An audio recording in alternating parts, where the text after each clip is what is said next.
Hello and welcome to a new and improved Wittertainment podcast. Isn't that right, Mark? It is both new and improved, and this week it features our favourites, Jason Isaacs and Julien Temple. And it's been dimensionalised for your listening pleasure. It's been retrofitted to come to you live from the Shetland Film Festival. Describe the scene there live in Lerwick, Mark. Well, the scene live in Lerwick at the moment is very exciting since Julien Temple has just walked in, which means we now have the full complement of guests, because about 5 minutes ago we didn't have either of them. We had both Jason Isaacs and Julien Temple who'd both gone missing. Well, it wouldn't Shetland. matter, would it? We'd still fill 2 hours. Yeah, we could fill it. So the way it works is this. About 5 years ago, I was asked to come and to introduce a film here at the book festival. And I came up and I really liked the place, but was particularly intrigued by the fact that in Shetland there are no cinemas. There's no cinemas here at all. And they said, well, we want to do a film festival, which seemed to me like an interesting idea to do in a place that didn't have any cinemas at all. So for the last 4 years, Linda and I have curated. She being your other half. She being, well, the person who does all the work, while I am the person who just wallows in all the glory. Yes, but let me open up Jason's microphone so that he can interject. Better half, is what I said. Thank you. All right, Jason. Hello, matey. And Julien's here as well. Say hello to Julien. All right, Julien. Hello, I limped in rather than walked in, actually, to tell the truth.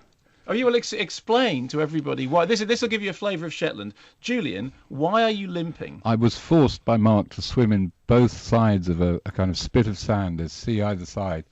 And as you probably can imagine, it's the coldest sea in Britain, I would have thought. And being the wreck of a human being that I am, I ran in there and got, I don't know, something terrible happened to my calf muscle, which was seized up. It froze solid, probably. It was worth every second of pain, though. Why did you do it just because Kermode told you to?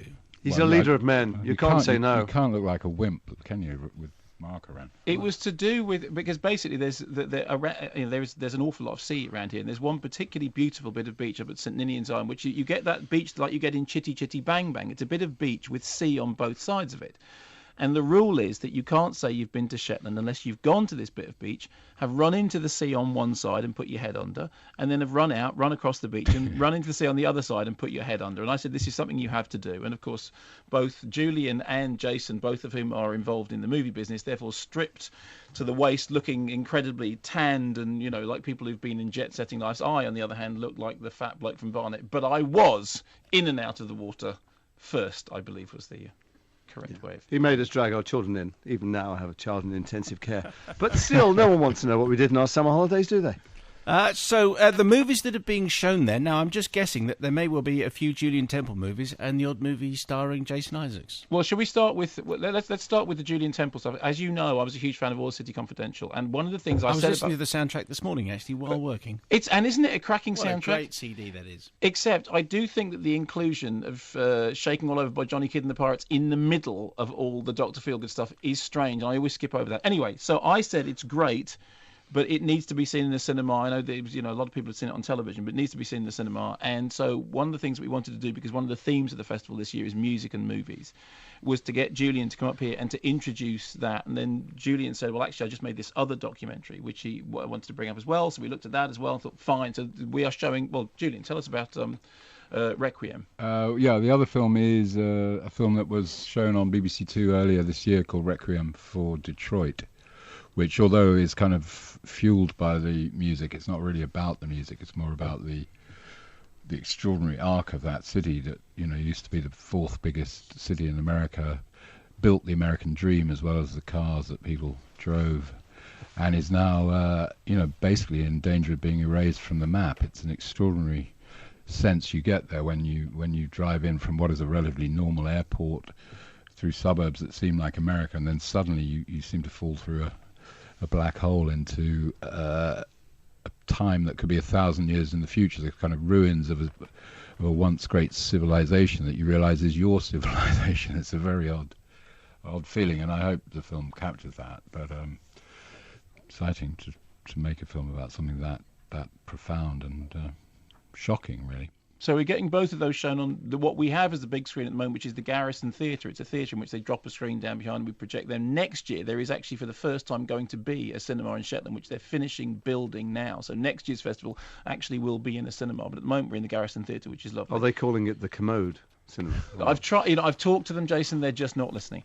And then Jason is here with some Harry Potter movie, and What, the new one? The new one, the no, double bill? not the new one, not In the 3D? Don't. That's right. People will be First swimming showing. here, Simon. Don't say that. Pirate copy. We've got a pirate copy up here. Anyone wants I it? did it. I filmed it Copy, on my send their phone. emails in.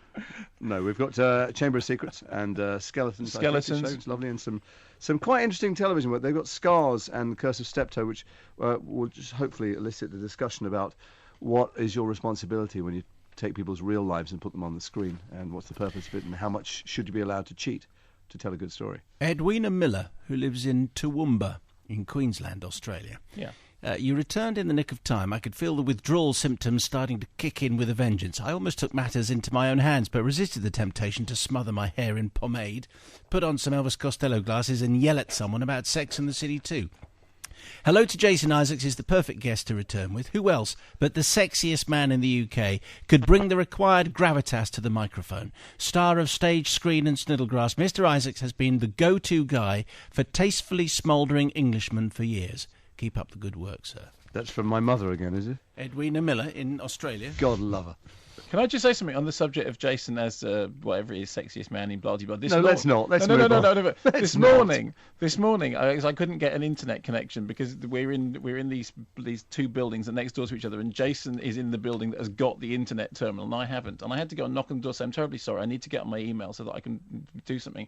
And Jason opened the door to me this morning in a state of bedragglement at about 8:30, and looking like for all the world like the sort of the buffed up movie star that he. I thought, is it a rule that if you're in movies you have to have the pecs and the thing? Right, here's the truth. I saw Mark coming. I did 100 press-ups, painted my body with Cuprinol, and put some false eyelashes on. Now it's all out on the table. But you are in a kickboxing movie. That's I why. am. It is Yes, true. yes, I have a yes. body On the that table. doesn't quite look like my normal body because I did a film with Taylor Lautner recently, and I lived in mortal dread of the director suggesting I take my T-shirt off. So I did quite a lot of gym action and quite a lot of not eating my favourite foods for a while. But since I've arrived in Shetland, it's been 2 days of nothing but Twix. So it won't last long. There's a diet for a man. Declan on this email. Dear BJ and the Bear, glad you're back from holiday. I have a question for Julien Temple. Is it true that you directed the brilliantly high-camp Judas Priest videos from the early 80s, including Breaking the Law and the even greater Hot Rockin'? Totally guilty of that. Yeah, I saw them as a comedy band. I didn't realise they were supposed to be something else. Did you tell them? No. I asked them to, like set their boots on fire, and they seemed very acquiescent actually. But yeah, no, they were at a time when I'd worked with the Sex Pistols. There was a great terror of the Sex Pistols. Yes. Judas Priest, I don't think had heard of the Sex Pistols. Correspondence here from Dr. Sandy Nelson Yeah. in Derry. We note to say how ridiculously thrilled I was to very briefly meet Dr. K over the summer. I was sitting at work, a quiet Sunday shift in A&E, writing up my notes, when a bespectacled and bequiffed face appeared at the desk. I exclaimed, "Nice to meet you, Doctor," and a nonplussed Mark kindly shook my hand and exchanged banal small talk, whilst obviously just wanting to get his wife's foot fixed. The rest of the staff in A&E thought he was an old doctor colleague of mine from Glasgow. Here's the killer bit. I then couldn't resist saying hello to Jason Isaacs over the tannoy system, much to my own amusement.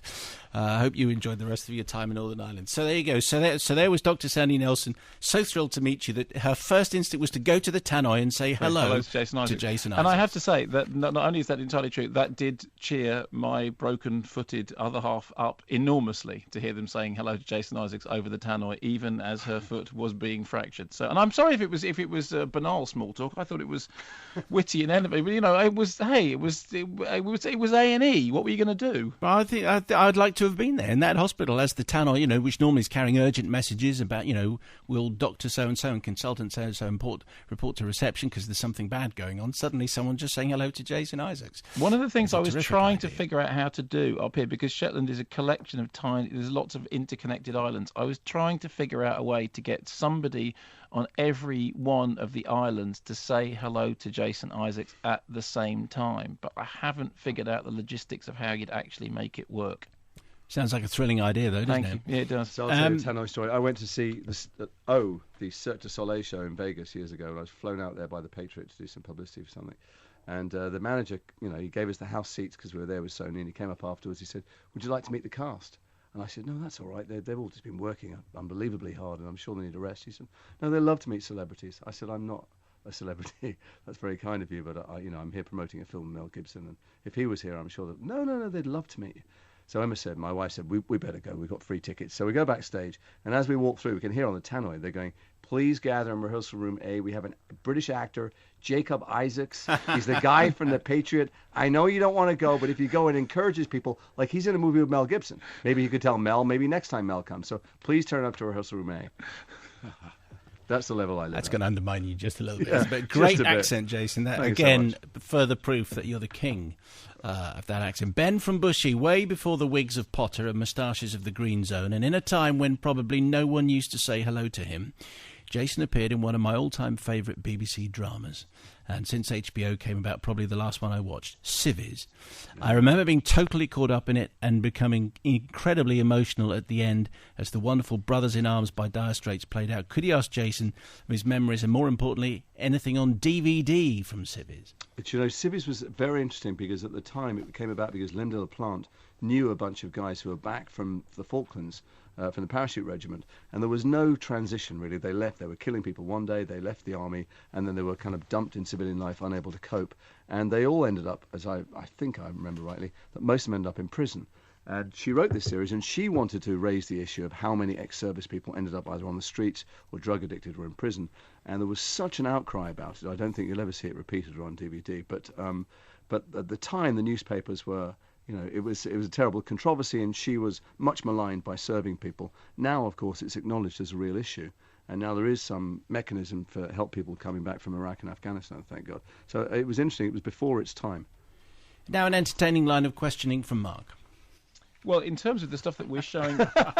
Sorry, was that too serious for Friday afternoon? No, not at all. No, I just thought it was time for Mark to do some work. Yes, it is. Thank you, Simon, because obviously I don't ever do enough work. In terms of the stuff that we're showing at the festival, because skeletons and scars. Skeletons, you've pretty much done the length and breadth of the country flying the flag for skeletons, which you're enormously proud of. I just think that it's very hard to make films in Britain anyway. It's very hard to get them seen. To make a film like Nick Whitfield did that is so unique and idiosyncratic and not trying to be some other genre of film. He seems to me like a new voice and uniquely British. It wins a very prestigious prize at the Edinburgh Film Festival against much noisier, more expensive films, but there's not that many places showing it. So wherever it is showing, I'd like to get out there and bang the drum for it. I'm thrilled that you asked for it to come up here. I think he's very, very talented, and I think, like most of my contemporaries, I look over the ocean and I look to America often for work and decent work because that's where things are getting made and shown. And when there are strong voices at home, we should champion them. And in terms of the kind of material that you get often in Britain, we were talking earlier about a film that I won't name and I won't mention the director, but you said that there was something that came to you and you read it and you said, actually, I don't actually want to be part of that. And one of the feelings is that work is so scarce that anything one gets offered, one has to consider. Oh, that's true, but then a lot of things in Britain, hopefully that, even though they've done away with the Film Council, that the government will continue to support film in some way with tax breaks. But a lot of films in Britain get made at a micro budget and then don't get seen. I don't work for money, really. Every now and again I have to work for money, obviously, but that's not the first thing that draws me into things. But it is heartbreaking to make films or stay on films for a long time, to have them collapse in pre-production or in production or be made and never distributed.